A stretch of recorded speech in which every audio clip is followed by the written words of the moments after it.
Сојузот на синдикатите на Македонија протестираше пред владата, барајќи зголемување на минималната плата на 600 евра и зголемување на останатите плати за 100 евра. Председателот Слободан Трендафилов изјави дека на седница на владата ова треба сериозно да се дискутира. Упатуваме порака до владата, денеска на денешната седница, многу сериозно да разговара за барањето на работниците за зголемување на минималната плата, како и за зголемување на останатите плати.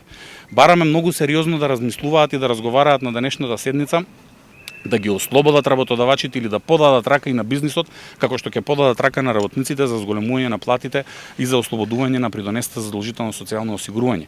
Доколку до крајот на овој месец не се постигне договор за зголемување на платите, Трендафилов најави генерален штрајк во втората половина на март. Генерален штрајк со генерален работнички протест кој ќе биде во неработно време, на кој ќе бидат повикани сите работници кои сметаат дека платите им се ниски, за сите работници ќе обезбедиме превоз за да нема ниту еден работник изговор.